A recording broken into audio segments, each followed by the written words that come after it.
Hi, y'all. This is Kristen Chenoweth. Hi, I'm Gloria Stefan. This is Sarah Bareilles. Hi, I'm Patty Lapone. This is Lin-Manuel Miranda. You're listening to the Broadway Podcast Network. Hi, I'm Meghan Finn, and you're listening to the Theater Podcast with Alan Seales.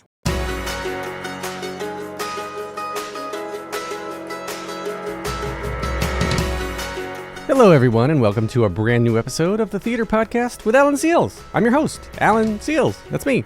And today I'm thrilled to introduce our incredible guest, Meghan Finn, a remarkable woman who recently won the prestigious David Prize. Now I hear you asking, what is the David Prize? Good question. It's an aspiring celebration of individuals and bold ideas dedicated to shaping a better New York City. To put it simply, the prize honors those with passion, tenacity, and vision to transform our communities, culture, and future for the better. And Meghan was awarded this honor for her groundbreaking proposal to revitalize and uplift theater. One of the reasons I was especially eager to speak with Meghan is because, in all honesty, I believe our industry is facing a slow decline. Ticket prices continue to rise while production costs and access to both experience and nurture new works have become increasingly challenging. It's a complex issue, but it's one I feel pretty strongly about, and I've got a few radical ideas that we explore in this episode alongside Meghan's own innovative strategies for keeping theater alive and thriving. We need more visionaries like Meghan, people who are willing to disrupt the status quo and fight for the future of this art form. So everybody, if you're listening, be a disruptor, be a Meghan. But before you start shaking things up, don't forget to connect with me on social media, give me a follow, a shout out, tag me in your stories, and if you'd like to watch the video version of this interview, head over to my Patreon account. And now, without further ado, please enjoy this episode with the extraordinary Meghan Finn. Here you go. 1, 2, 3.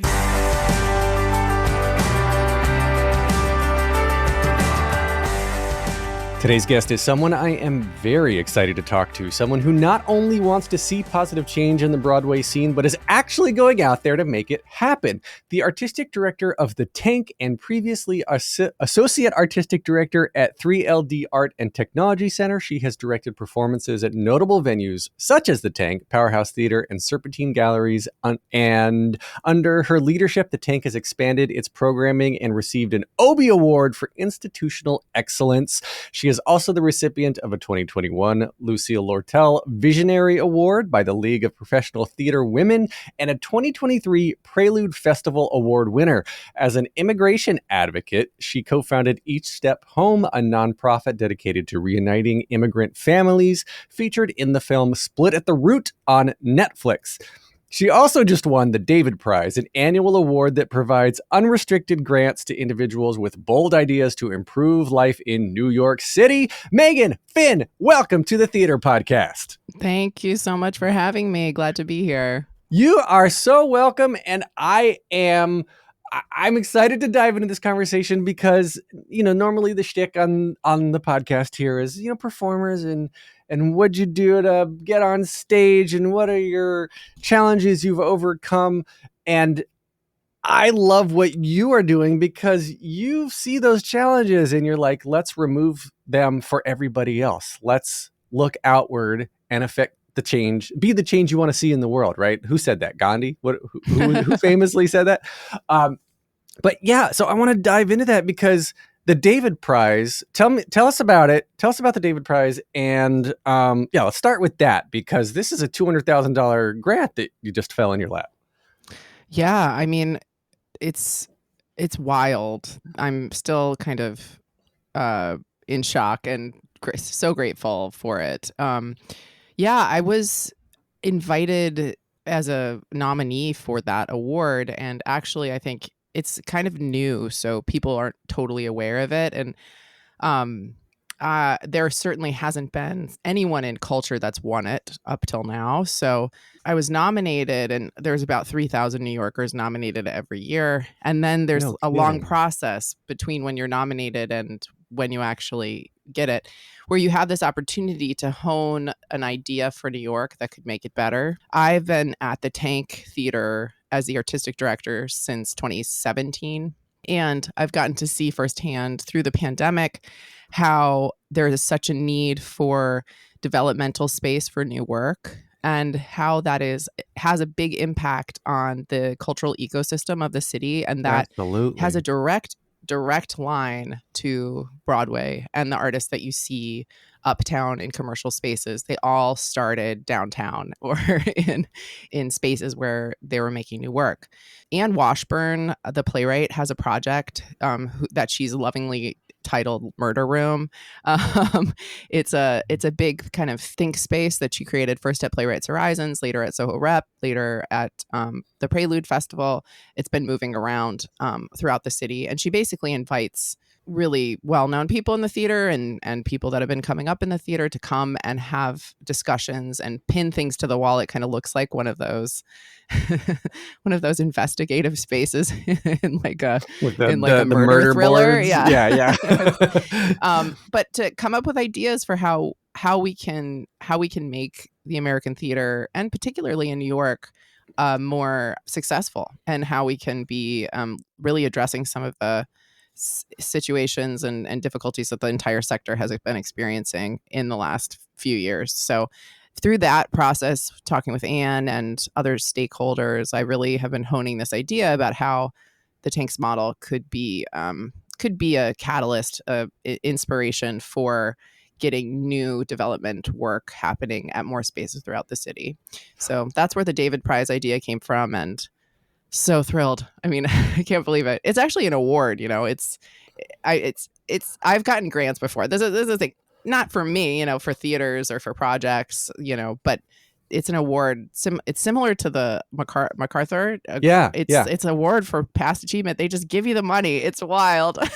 Like most of the time you have reporting to do. If you're working in the nonprofit theater, you have lots of applications and things beyond that you have to keep doing to be able to prove and get final reports, interim reports. So this is nice. Not gonna lie, this is nice.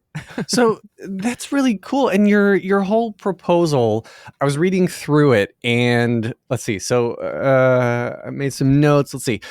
So the whole sort of premise is you're trying to allow artists to present work affordably and need to cultivate new ideas, expand creative opportunities amidst rising rental costs and theater closures. Let's see, maximize artist support through shared resources, equipment, front of house guidance, providing sustainable alternative traditional rental models.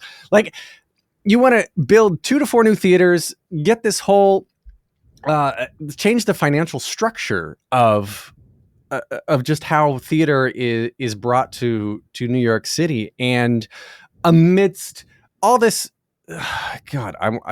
corruption charges, right? The mayor of the damn city is under indictment for corruption, and I personally have been complaining to whoever would listen for years since Broadway shut down in 2020. I'm like, this is the chance. Like, let's go in.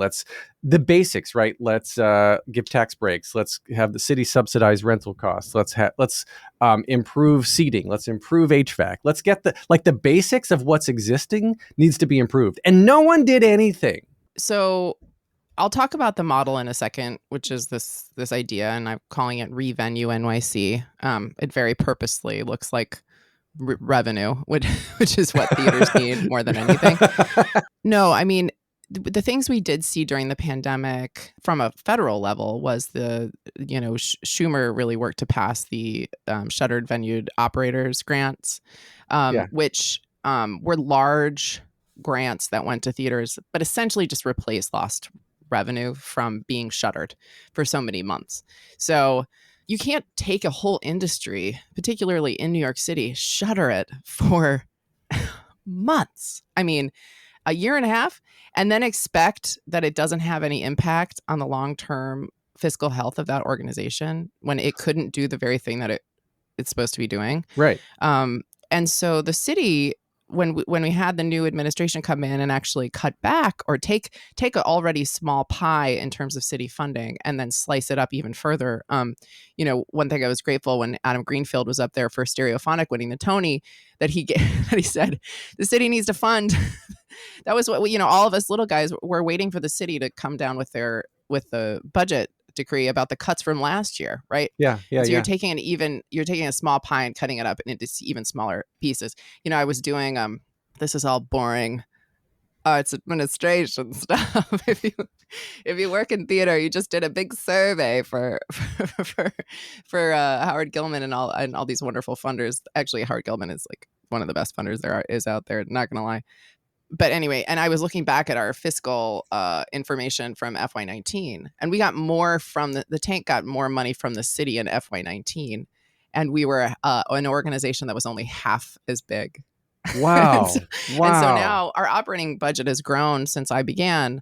We started out as a tiny space, $470,000 a year, and now we're a $1.8 million a year organization, and the city has not come along with us. And yet culture is why people live here. Right. The mayor's office did a study in 2019 of the impact of small theaters in New York. And we were responsible for $1.3 billion in economic output. That's what I was going to say. That's what I was going to say. This is a multi-billion-dollar industry pulling people in, and it's not only theater tickets. It's the restaurants, right? So people are coming to see shows, and they're going to eat beforehand, have a drink afterwards, or even eat again. And they're staying in hotels if they're out of town. The street vendors, the buskers in Times Square. Everybody comes to see a show and touches so many other industries. Absolutely. And I think the thing that I've really gotten, because when I first took over the tank, I was kind of interested in making it continue a trajectory with it artistically. So I was working at Three-Legged Dog, which was a space down on Greenwich Street, mostly dedicated to large scale, multidisciplinary work, video, and other technologies. And so I was working in those kind of things. And I did a season with the tank. So the tank, I knew the former co-AD through just the theater scene. Her name was Rosalind Grush. And she said, okay, well, we're looking for a space because the tank had a little tiny space on 46th, tiny 65 seat theater on like the 8th floor. It's the kind of space that we've all been in, when we first moved to New York. You'd go there to like audition for whatever, that was the kind of feeling it had. But the artists loved it. And when we moved from that space, they actually mourned it. And I couldn't understand. I thought, well, we're moving to this much better space down on 36th Street. It's going to look it's just going to feel better. It's not going to have that kind of, I don't know, tiny theater, like staring at Broadway through the window. It's like, It's going to have its own gravitas.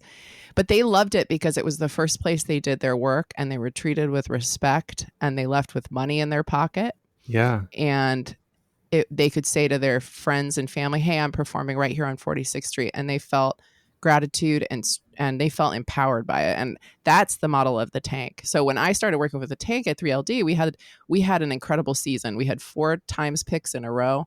The only theaters that had more times picks than the tank and 3LD when we did our season were Lincoln Center and the Public that year. Wow. And we were just this tiny little operation. This was back in 2014, 15, 16. And so I thought, when I take over this tank, I'm gonna just focus on that. I'm gonna do more hit shows. That's what I want to do. New plays. That's just easy to do. Just go out and do some hit no shows. big deal. Yeah. But MBD. This still is my ethos, and my co-curator Johnny G. Lloyd and I, we want to get plays out of drawers.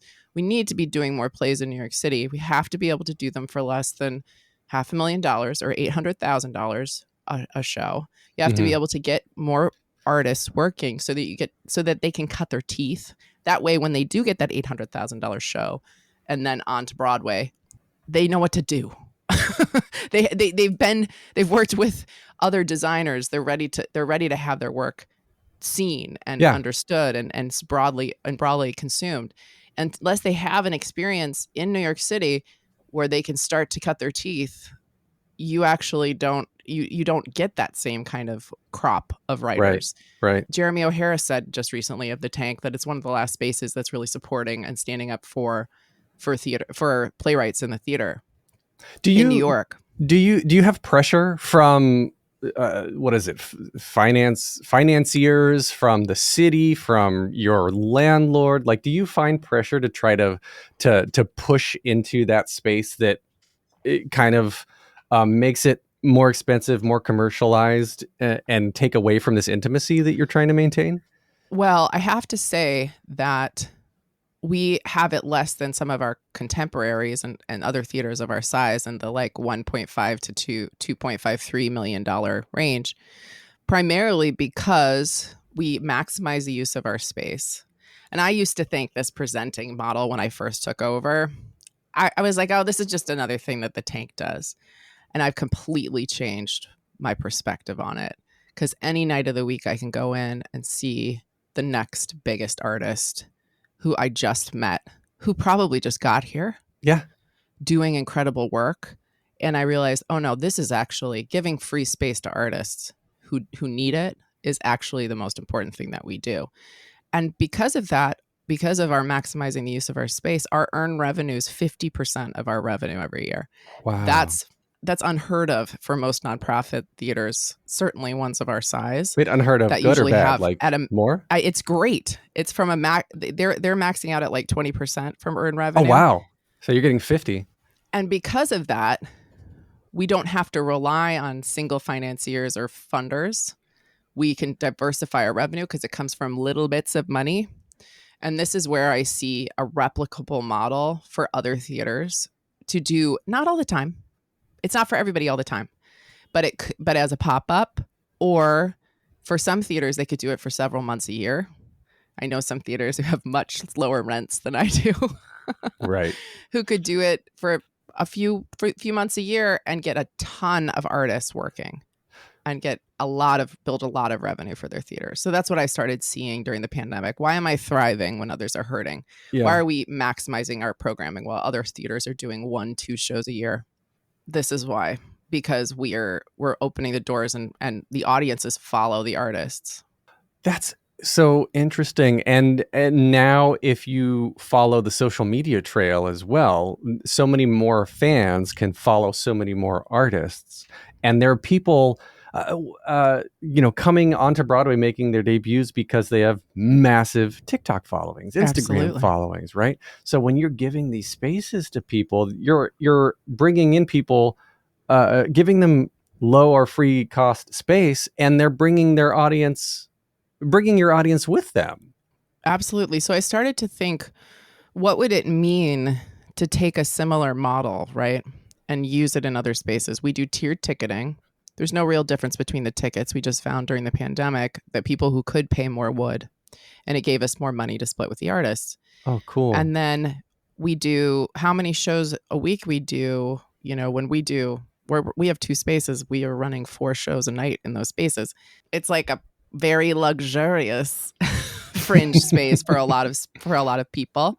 But what happens is the audiences follow the artists. So Yeah. what if a bigger theater did this, and not forever, and maybe it couldn't be in their theater even, maybe it would be in their lobby. So you invite these artists in for this brief time as Revenue NYC. So we basically slot in like a rental would. You could do a corporate cocktail party, or you could let a bunch of artists in for a few days. We maximize the programming. So we program multiple artists during that time. We do tiered ticketing. We invite those artists are going to get a chance to be at your theater, and whether or not it's Revenue at name any off-Broadway theater, or just to the artists, it's a huge opportunity, because, maybe their fans have been going out to Crown Heights to see them in like a warehouse space. Mm-hmm. And now they're going to get to see them at this beautiful venue. For the audiences, though, they follow the artists because it's a big deal for those opportunities. Those one-offs for those artists are a big opportunity for them to draw on their audience. Especially so these small spaces. You can get really close to them, these people that you want to meet and want to interact with. Absolutely. So they come in to follow that person, and then they've already had the experience of that venue. So they've already come, they know how to navigate the subway to get there. They've had a great time. They've had a drink. They know where the bathroom is. Like when you have a great time out in New York, guess what? You tell people about it. when you know where the bathroom is in New York, you tell people about it. Exactly. Exactly. So you've already had a great experience. Then we do a revenue split with the artist. We get that theater getting new people in the front door, and we get money to that theater through these these pop-ups. And then on top of that, we hand all of that audience data over to the theater. So then they can start marketing their regular season to them. So we're on an island that's 13 miles long, and there's 8 million people here. So if theater's biggest problem is audience development, we can solve that problem. Yeah. Yeah. There's enough people here. We just need to figure out how to get them in the front door. And I firmly believe that. So cool. Don't go anywhere. We'll be right back after this break. Welcome back to the episode.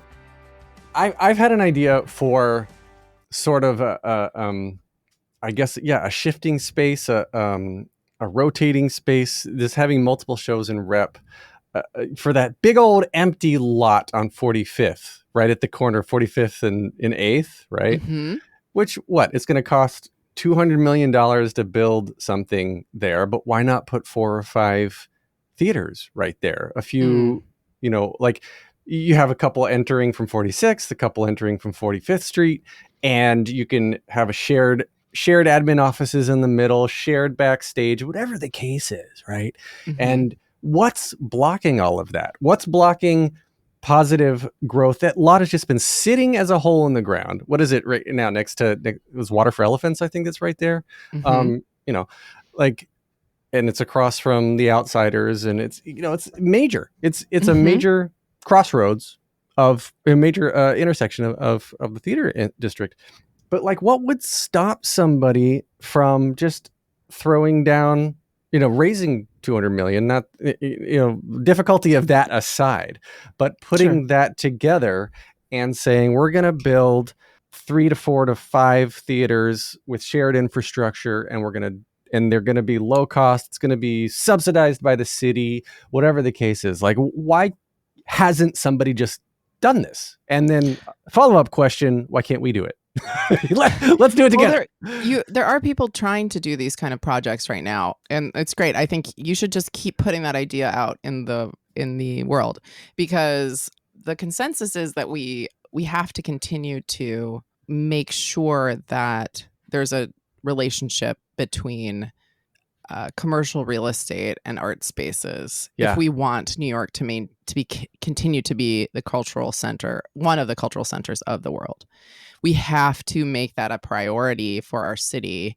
And there are stakeholders out there. Indie Space does a lot of work with this. Paul Leibowitz, who's on the board there, is doing some work on this right now. Is exactly what you're saying. Why can't we have this vision of how space can be utilized? Because artists do show us the way with spaces. And that's the kind of, I'm working on a microcosm level, and what you're suggesting is more of a larger idea, but it's essentially the same. It's if you build it, they will come. It is.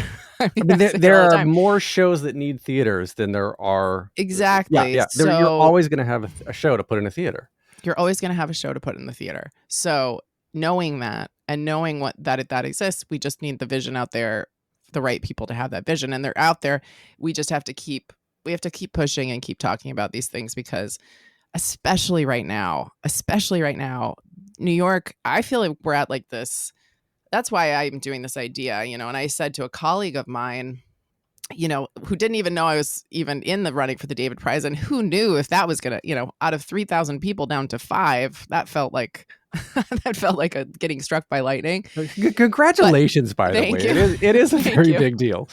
Thank you. But this whole time I felt called to continue this conversation because of what I've seen in my little pocket of this industry, and knowing what I've seen, that I know that there's potential there. And this last weekend, we launched Revenue as a pilot at this theater on East 4th Street, who essentially lost a renter and approached the Tank saying, hey, if you have another renter for this time, let us know. And it was tight turnaround. And I thought, oh, well, I don't know that I'll have a renter, but I do have this project. So we programmed 30 performances over 3 weeks.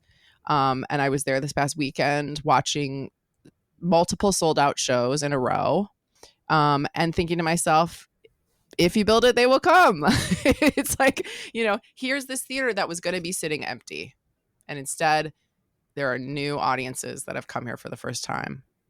And that's just one little space on East 4th Street. But there's no reason why we can't be doing that all over the city. There's just no reason.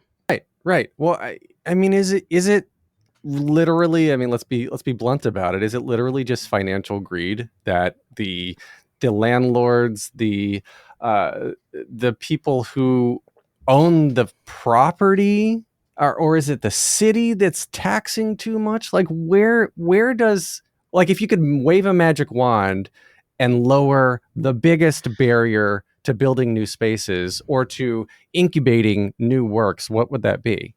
I think on some level, and this isn't fair to say, certainly the city needs to fund the arts more, and the city needs to give the arts a seat at the table across different sectors, because when I talk to folks, in city government who are advocates, they are constantly fighting for a seat at the table. Huh. And they're confused about it because they're like, hey guys, this is why people live here. There's a reason why people move to New York, and culture is, the blueprint that they did several years ago. They did a wide survey of New Yorkers from all walks of life, and some like 90% said that culture is one of the reasons that they live here. And so, it's not. That's fundamental to living the city. So that's a big piece of it. A big piece of it is just the city and the stakeholders that are paying. And I know we have a lot of things to pay for in the city, but we need to prioritize the arts. The thing that I will say about the federal government support of venues during the pandemic, I was on a panel with a woman from Martha Graham, and she had been at Martha Graham for decades, and they got a giant grant from this program. And she said, this is what we used to get from the NEA federally every year before the 90s. Wow. We would get $500,000 just a year. And because we were properly funding the arts in this country at that point, before the culture wars of the 90s, which there was a lot of homophobia and fear that led to that. We need to move beyond that on both sides of the aisle and say, hey, we need to start funding culture in this country. And the NEA is, most people know this, is a joke. It's not enough money. National it does not support for the arts. For the arts. It's like it's less than 1% of my whole budget in the years that were funded by the NEA. So that's another thing, right, out of our control. But you're asking me, what is it that's doing this? Really, though? And so we can make an impact there, and people are trying. There's bills. There's a bill right now there's bills that the more we can do to be able to get the right people in government who care about culture, but we need to start talking about it. And that kind of advocacy has been happening since the pandemic because theaters are working together more since the pandemic, but there's still much to do. I would say, though, for things like development space, we need to think outside the box. And I think as the audiences haven't fully come back from COVID, some people have died. I mean, we have to be honest, like we're losing generations of people that learned how to go and pay for culture and knew that was part of the reason, was part of the thing that they enjoyed in New York City. You have to teach people how to do that. Right. You have to invite them in, and maybe they're going to see an artist that you've never heard of. Maybe that's who they're going to come. And maybe they saw them on TikTok, or maybe they saw them in their neighborhood. And you have to make a way for them to come into your space following that artist. That's how they learn how to pay for culture. And if you don't, you have to do that. We have to do that. We have to teach people that culture has a value and that they need to come and pay for it, just like they would the movies. It costs like $25 to see a movie and you're in Manhattan, basically. Then come to the theater. We have to make it accessible and find ways to do that. And if people might be listening to this and be like, that's too hard, it's too expensive, then open your lobby, is what I'm saying. Then open your lobby. You make some extra cash in your studio space if it can't be your theater. Right. You know? Right. Yeah. If there's too much automation built onto your stage to do anything in rep, that's fine. Open the lobby. Fine then. That's fine then. Then it won't be there. But we need to teach audiences how to pay for culture, and that is about thinking outside the box, which I think people get really scared of. And what if aesthetically, go ahead. My hope. Well, no, go ahead. I want to say this, but say your next thing. I'll say it. I was going to say, what if there's like a state or a city funded sort of advertising budget in rep or whatever that like you can apply and for MOM, is it for the Mayor's Office of Arts and Entertainment? No. I'm just saying, does this exist? I'm like, what we should have is, maybe there's like $10 million of city budget set aside, which is not much in city budget, right? So just like you apply and you get approved, and then the city for free advertises your production, your space, or your thing in the space. So you're getting the word out. I believe they have something like that for film that they do primarily for film that they do through the Mayor's Office of Arts and Entertainment, but of Media Arts and Entertainment. Saying that right? Yeah. But it's not. I mean, not for theater. There, that would be a huge thing for theater. Right. They have these links, those like little automated things, and you can list shows. It's a little complicated, but there are some things out there. But yeah, I mean, just also though, there's a lot of small business resources that the city has that just doesn't ever get marketed to cultural companies.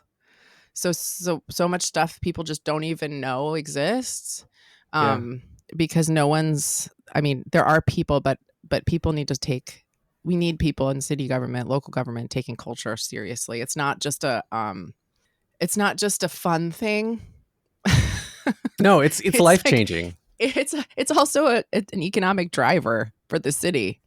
And we need to be at the table as an economic driver. I agree. I mean, the more we can incubate for the non-big stars, right? Like, again, to your point, there are so many people that were on Broadway, Tony nominees, Tony winners, who during the pandemic were just like, you know what? I'm tired of this. It's too hard, and I'm leaving, and they haven't come back. And so we need to be able to incubate, like you said. Incubation, I think, is the word that I keep focusing on. We need to be able to grow the next generation, the new talent, and everything is circular. Like you said, there's absolutely the older generation is unfortunately starting to die off. A lot of people got sick and didn't make it through COVID. The people who are advocates in this industry, and so now all I'm seeing in my purview is kind of just money grabs, if I'm being blunt about it. Right. And so it's just like, okay, I own a space that everybody wants. And so I don't need to care. I don't need to care about the little person. I don't need to care about what goes in. All I'm doing is this, all I care is that something's in there. It doesn't matter to me what.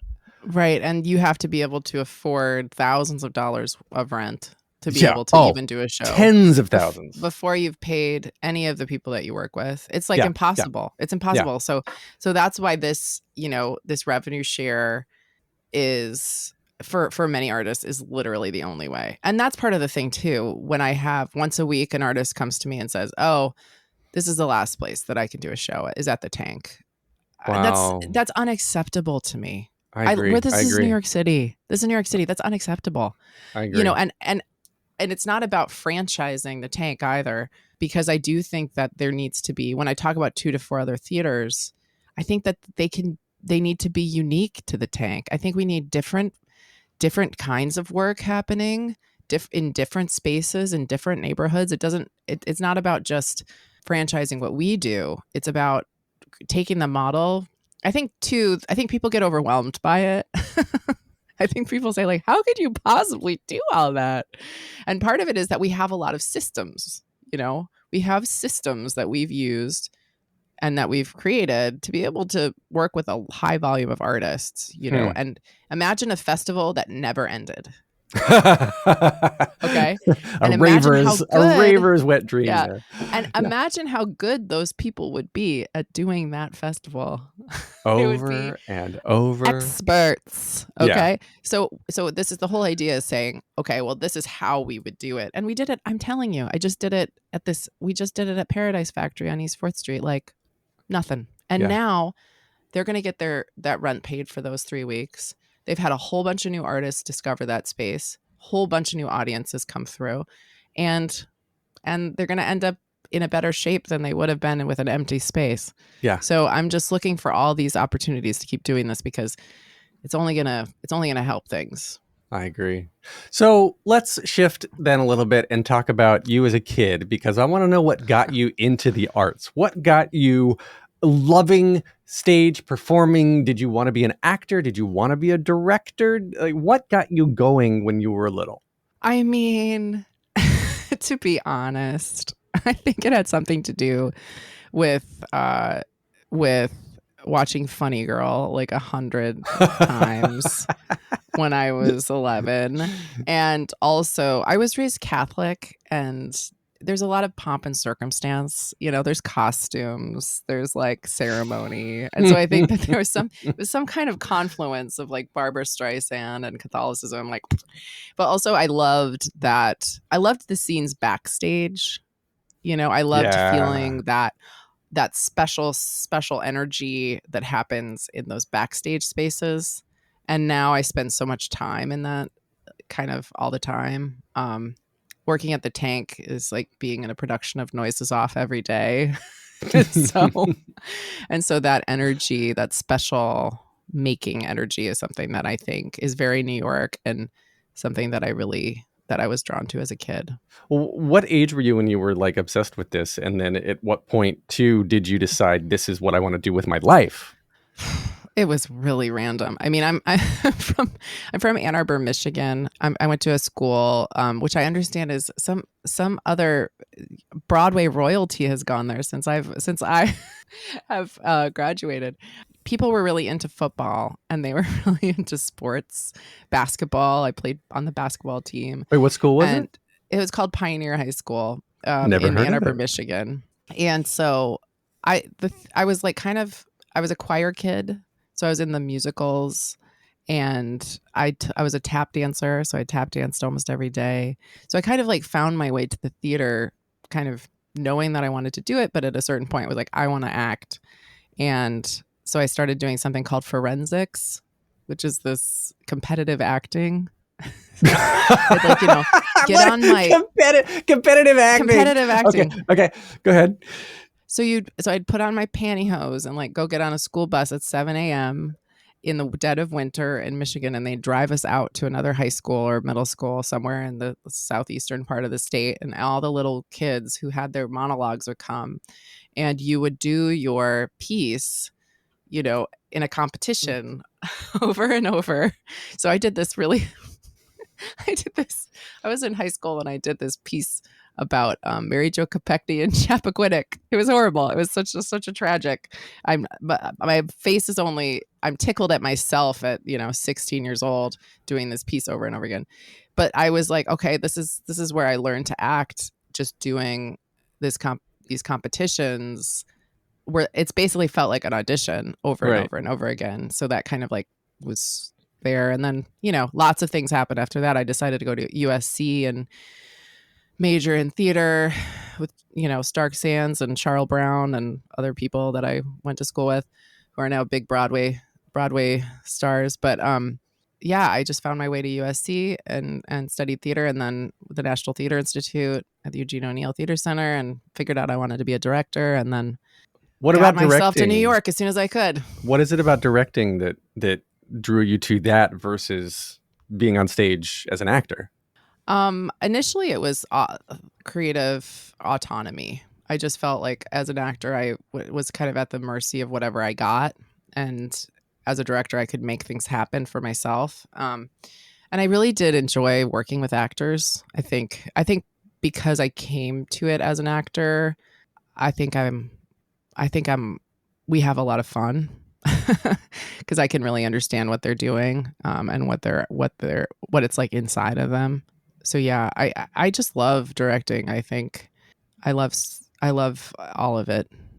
I mean, opening night is fine, but I love all of the making of it up until then. Do you have any desire to do the $10-20 million big Broadway musicals, or is your sweet spot like you love incubating, you love the small and the intimate, or is it kind of like week by week depending on where your interest lies and where the opportunities fall on your lap? Absolutely. I mean, I do have a dream of doing a big old musical one day. I'm actually directing and choreographing a musical right now with Greg Cotis and Mark Holman, who made Urinetown. Mm-hmm. They're getting ready for their encores show, but at the same time, we're doing this production up at Manhattan School of Music. It's a brand new musical of theirs called Good Luck in Space, and it's got a tap number. I put a tap number in there. Well, you have to. Yeah, of course you do. So I would, that's a dream. It would be a dream to be able to do a big Broadway musical. But I will say that I do think that where I've found my mastery, I think, as a director at this point is in smaller spaces. And I do like, as an artistic director, directing in sometimes the same spaces, you get to have a relationship, kind of in the way that like Richard Foreman had a relationship to the ontological. You get to have a relationship with that space, and you get to push it and figure out what it's capable of, kind of mold it, stretch it. I think about the height of the grid and how I did a really simple show. I had a nice hit this summer at the Tank, which is always nice, called Kara and Emma and Barbara and Miranda, by Ariel Stess. And we did something super simple with the set and the staging. But it was because I spent so much time in that space that I knew how to maximize the simple, if that makes sense. Like I knew, and people remarked about it, about how they really loved that the most, about how pared down and simple it was. But it's because I knew I didn't need to throw so much at it creatively, because I understood this is exactly what you need out of it for this story and for this play. And so that's something too that I'm really proud of, and I love creatively. Interesting. Very, very interesting. Don't go anywhere. We'll be right back after this break. Welcome back to the episode. I love that your interest lies in the growth and the development of these small projects, and trying to get new works out there and incubate this new talent. I mean, I keep going back to incubating, right? And it's these little chicks. Whenever I think incubate, I'm thinking these little, chickens. They are little chickens. They're sweet little artist chickens. Little artist and show chickens. So I guess, do you want to take the Tank then to? Well, I guess the Tank needs to stay small. I was going to say, like, you have to have this balance between, I guess, maximizing the simple, which I love that analogy. So you have to maximize the simple and keep the best quality with the simplest space with the Tank. But again, going to the big budget kind of stuff, do you want to do something bigger? Not that bigger is better. I'm not saying bigger is better at all, but do you want to do something smaller? Do you want something bigger? Like regionally, are there any feeders that can be built up to bring new talent into New York City, into this area? Like, what's sort of your next project? Have you thought that far ahead? I would love for the model. I think there's other cities that have this model in ways that maybe serve that city better than New York has it right now. And it's like Chicago with the storefronts, and there's other cities that have similar things that are happening. But I think if we could make this project Revenue NYC, if we could get a lot of traction with it and have a lot of artists get seen a lot of places and a lot of theaters make money off of it, that I think that it could change the city. I don't think you need that many theaters to make a huge impact, because I remember 20 years ago when there's spaces, like PS 122 and Dixon Place was doing this kind of model, and we had places like the Lark, playwriting center that's now closed. You just like, you think about the impact of even one of those spaces and how many artists come through one. Yeah. If I'm serving 3,000 performing artists in New York City every year at the Tank, think about what an impact 2 to 4 theaters could have.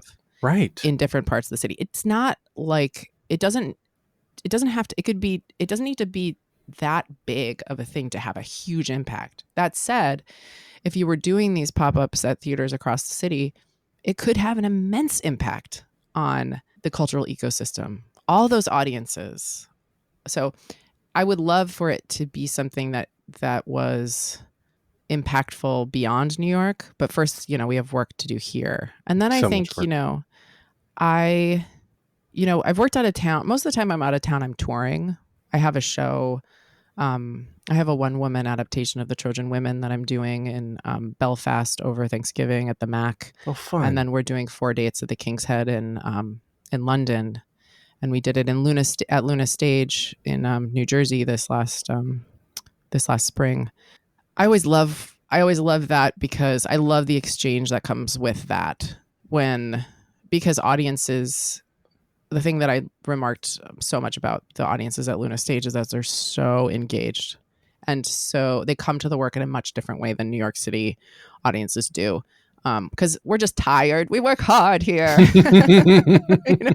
We work hard here. We sit there, show me. I had a friend that used to tour with Beck back in the day. I'm sure Beck doesn't say stuff like this anymore to his band, but he would say they would be out in, I don't know, Nashville or wherever, and they would be literally crowd surfing, like jumping into the audience. Like everybody would be like, yay, this is so fun. Mm-hmm. He said, when you get to New York, don't smile.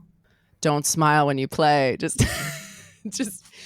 play it very serious and play, because everybody was so angsty.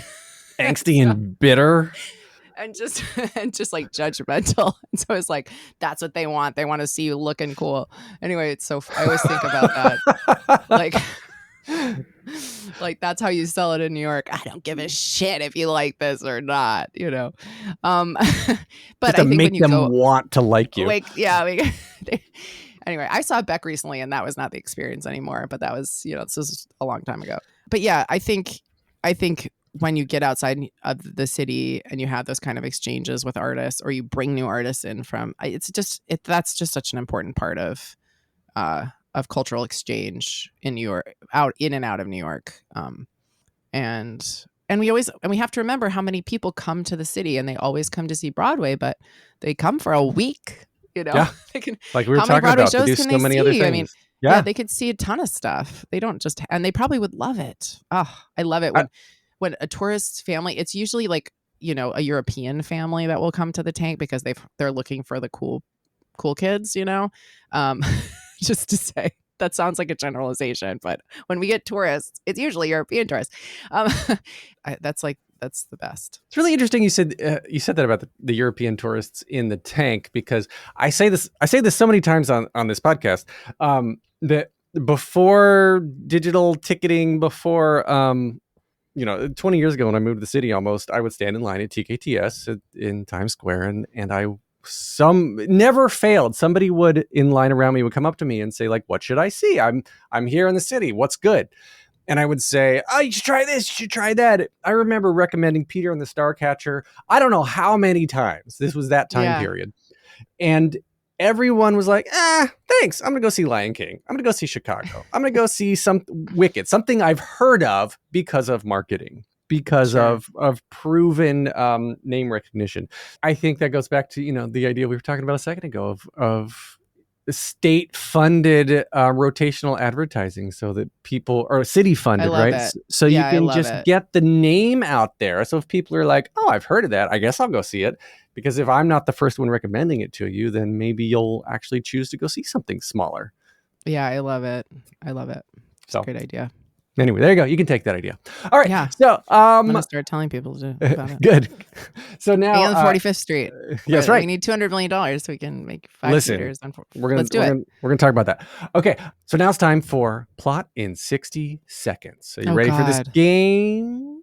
I'm gonna put 60 seconds up on the screen here, and you're gonna give me a number 1 through 16. that corresponds to a list of popular musicals that I have, 1 through 16. Oh my God, and you're I'm going to give fail this So you make so it- bad. Make it up. You'll be fine. Okay. You'll be fine. All right. So give me a number 1 through 16. 4. All right. 4 corresponds to Funny Girl. Go. 60 seconds Oh my God, remaining. what are the chances?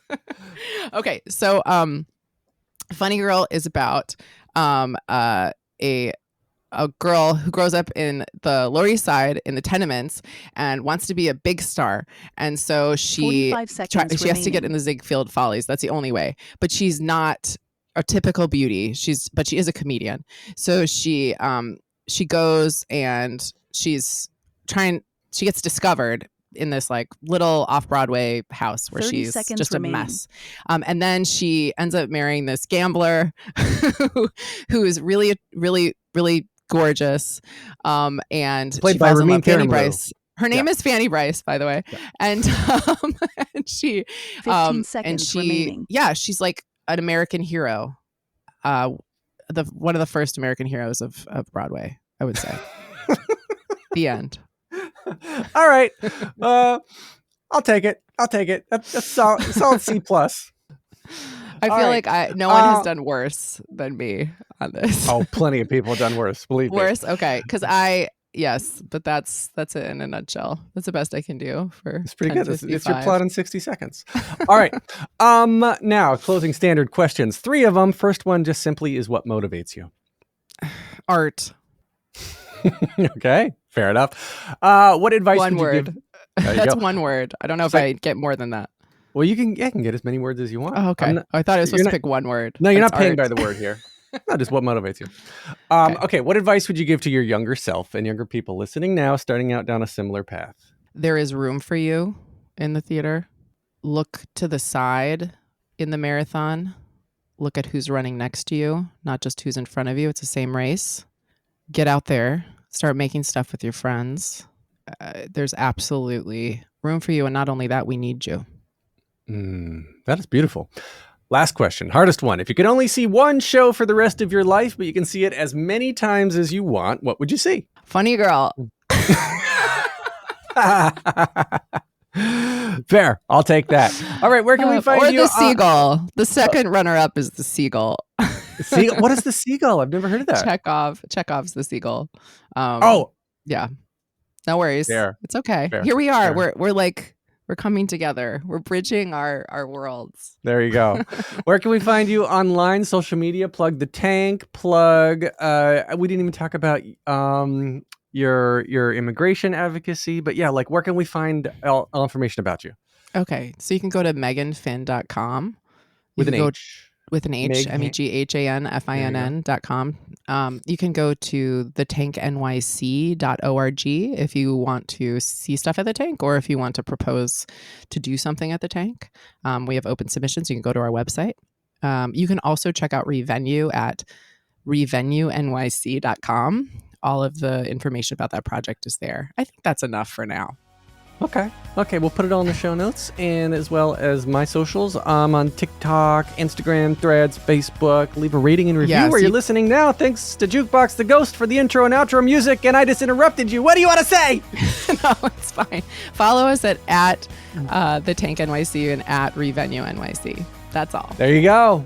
All right, Megan, thank you so much. I've enjoyed this deep dive into the business of show business. It's always so much fun to bring back the DVD behind the scenes. I think that's a lost thing these days. I appreciate you having me. Take a deep breath, make the world a little colorful.